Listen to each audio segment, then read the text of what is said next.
Christmas Trees by Robert Frost.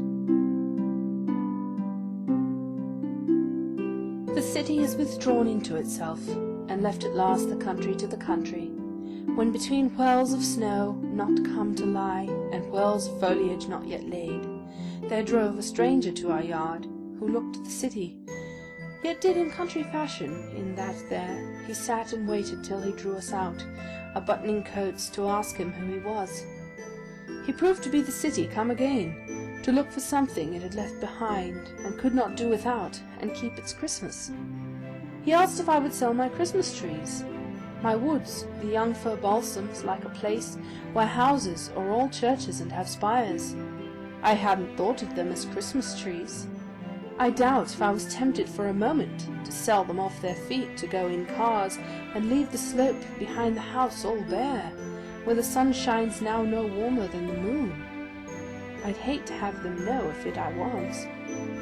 Yet more I'd hate to hold my trees, except as others hold theirs or refuse for them. Beyond the time of profitable growth, the trial by market, everything must come to. I dallied so much with the thought of selling. Then whether from mistaken courtesy and fear of seeming short of speech, or whether from hope of hearing good of what was mine, I said, "There aren't enough to be worth while." I could soon tell how many they would cut. You let me look them over. You could look, but don't expect I'm going to let you have them. Pasture they spring in, some in clumps too close, that lop each other of boughs, but not a few quite solitary and having equal boughs all round and round. The latter he nodded yes to, or paused to say beneath some lovelier one, with the buyer's moderation, that would do.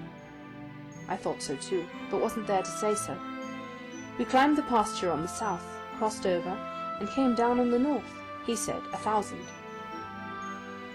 1,000 Christmas trees? At what apiece? He felt some need of softening that to me. 1,000 trees would come to $30. Then I was certain I had never meant to let him have them, never show surprise, but $30 seemed so small beside the extent of pasture I should strip. 3 cents, for that was all they figured out apiece. 3 cents, so small beside the dollar friends I should be writing to within the hour, would pay in cities for good trees like those. Regular vestry trees whole Sunday schools could hang enough on to pick off enough. 1,000 Christmas trees I didn't know I had, worth 3 cents more to give away than sell, as may be shown by a simple calculation. Too bad I couldn't lay one in a letter. I can't help wishing I could send you one, in wishing you herewith a Merry Christmas. End of Christmas Trees by Robert Frost.